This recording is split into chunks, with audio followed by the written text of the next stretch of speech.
স্ক্রিনে যে মেক্সি জামাটা দেখতে পাচ্ছেন, এটা আমি ১ থেকে ১.৫ বছরের বাচ্চার জন্য তৈরি করেছি। এখানে আমার প্রায় ১ গজের মতো কাপড় লেগেছে। ১ম আমি হাতাটার জন্য কাপড় নেব। দেখুন এখানে ৮ ইঞ্চি আর এপাশে আমার ১২ ইঞ্চি লম্বা নিয়েছি। এখন দেখুন উপরে আমি ১.৫ ইঞ্চি করে এভাবে একটা দাগ দিয়ে নেব। এপাশেও আমি ১.৫ ইঞ্চি একটা দাগ দিয়ে নেব। দিয়ে এভাবে ভাঁজ করে দেব। এভাবে কিন্তু এই মেক্সি কাটিং করা কিন্তু একদম সহজ। আপনারা দেখলেই বুঝতে পারবেন। যারা একদম নতুন তারাও করতে পারবে। এপাশে দেখুন আমি ১১ ইঞ্চি নিয়েছি। এপাশে কিন্তু আমার আর এখানে উপরে আমি ১.৫ ইঞ্চি করে দিয়ে নিয়ে নিলাম। এভাবে ভাঁজ দিয়ে নেব। দেখুন এখন আমি মেক্সির লম্বাটা নেব। এখানে আমি মেক্সির লম্বা নেব ১৮ ইঞ্চি। এটা আমি ১.৫ বছরের বাচ্চার জন্য তৈরি করব। দেখুন এখানে আমি ১৮ ইঞ্চি নিয়েছি, নিয়ে এভাবে কাটিং করে নেব। তারপর এখানে আমি 1/2 ইঞ্চি ডাউন করে আবার একটু দেখুন এভাবে একটুখানি কাটিং করে নেব। দেখুন এখন কিন্তু একদম সহজ। এটার উপরে এখন আমি হাতা যে এভাবে ভাঁজ করে নিয়েছিলাম, এটাও কিন্তু ঠিক এরকম ভাঁজ থাকবে, নিচেরটা ভাঁজ থাকবে। এখন একটার উপর আমি আরেকটা, এপাশে দেখুন বন্ধ সাইড কিন্তু এখন আমি একটার উপর আরেকটা রাখবো। দেখুন এভাবে রেখে নেব। দেখুন এবার সুন্দর করে সেট করে নেবেন। ওই পাশেরগুলো কিন্তু সব খোলা অংশ। এখন আমি ২.৫ ইঞ্চিতে এভাবে একটা দাগ দিয়ে নেব। দেখুন এখানে ২.৫ ইঞ্চি আছে, এখানে আর্ম হলো, এখানে দেবো আমি ৪.৫ ইঞ্চি। দেখুন এখন এভাবে আমি কোনা করে একটা দাগ দিয়ে নেব। দেখুন এতটুকুই কিন্তু একদম সহজ কাটিং করা।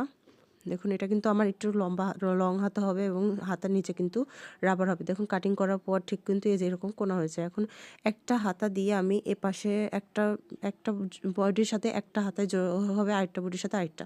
দেখুন এখন আমি একটা জামার অংশ নিয়েছি, বডির সাথে একটা, এই দেখুন একটা হাতার অংশ, হাতার পার্টটা উপরে রেখে এভাবে প্রথমে আমি জয়েন্ট করে নেব। দেখুন এখানে একটু আস্তে করে এখানে একটু কোনা করে নেবেন, নিয়ে তারপর এভাবে সেলাই করে নেবেন।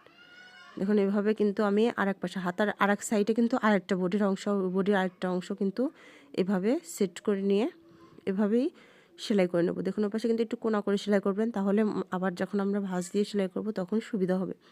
দেখুন এভাবে কিন্তু আরেকটা জামারও আরেকটা মানে সবগুলো কিন্তু এভাবে চারটা অংশ, চারটা একসাথে জয়েন্ট করে নেব।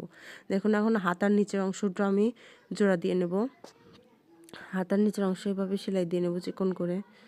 দেখুন এভাবে ঠিক চিকন করে হাতার নিচের অংশটা এভাবে ভাঁজ দিয়ে নেব। দেখুন এখন আমি রাবার বসাবো। দেখুন এখানে আমি 5.5 ইঞ্চির মতো একটা রাবার নিয়েছি, নিয়ে দেখুন 1 ইঞ্চি উপরে, ঠিক 1 ইঞ্চি উপরে আমি এভাবে টেনে টেনে এভাবে সেলাই করে নেব। তাহলে হাতাটা আরও দেখতে অনেক সুন্দর লাগবে। দেখুন এভাবে ঠিক এভাবে দেখুন সেলাই করার পর ঠিক এরকম হয়েছে। এখন আমি জামার উপরে যে কোনাগুলো দেখতে পেয়েছিলেন ওগুলো আমি এভাবে আগে উপরে সমান করে নিয়ে এভাবে ভাঁজ দিয়ে সেলাই করে নেব। এটা কিন্তু জামার উপরে পার্টে মানে গলার যে সাইডটা হবে ওখানে কিন্তু দেখুন এভাবে ঠিক আগে ভাঁজ দিয়ে এভাবে সম্পূর্ণ সেলাই করে নেব। ঘুরিয়ে ঘুরিয়ে সম্পূর্ণ সেলাই করে নেব।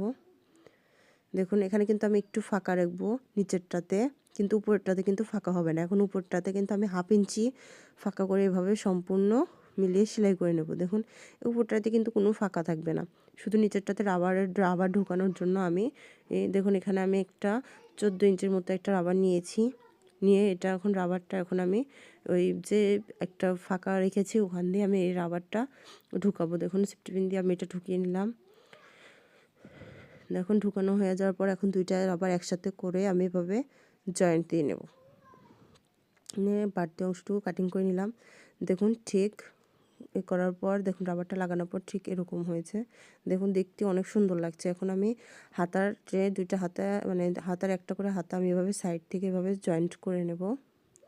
দেখুন আপনাদের যদি কোনো কিছু বুঝতে অসুবিধা হয় অবশ্যই আমাকে কমেন্ট করে জানাবেন। আমি নতুন এজন্য বেশি ভালোভাবে বলতে পারছি না, কিন্তু আপনাদের যদি কারো কোনো সমস্যা হয় অবশ্যই কমেন্ট করে জানাবেন, তাহলে আমি পরবর্তীতে সেভাবে বোঝানোর চেষ্টা করব। আর আপনার ভিডিওটি কেমন যদি ভালো লাগে তাহলে প্লিজ আমার চ্যানেলটি সাবস্ক্রাইব করে পাশে থাকবেন, আর কেমন হয়েছে অবশ্যই কমেন্ট করে জানাবেন। দেখুন আমি আরেক পাশে ঠিক এভাবে জয়েন্ট করে নেব। দুইটা হাতে কিন্তু আমার জয়েন্ট করা হয়েছে। আপনার ইচ্ছা করলে কিন্তু আপনারা ইচ্ছা করলে বডির মাঝখানে কিন্তু 10 ইঞ্চি নিচে একটা রাবার দিতে পারবেন, কিন্তু আমি এটাতে দেইনি, এটা আমি মেক্সির মতো করে রেখেছি। দেখুন এখন জামার একদম নিচের অংশে ঠিক এভাবে ভাঁজ দিয়ে সেলাই করে নেব। কোনো কিছু বুঝতে অসুবিধা হলে অবশ্যই কমেন্ট করে জানাবেন, আর ভিডিওটি কেমন হয়েছে তাও কিন্তু অবশ্যই কমেন্ট করে জানাবেন। আমার চ্যানেলটি সাবস্ক্রাইব করে পাশে থাকবেন।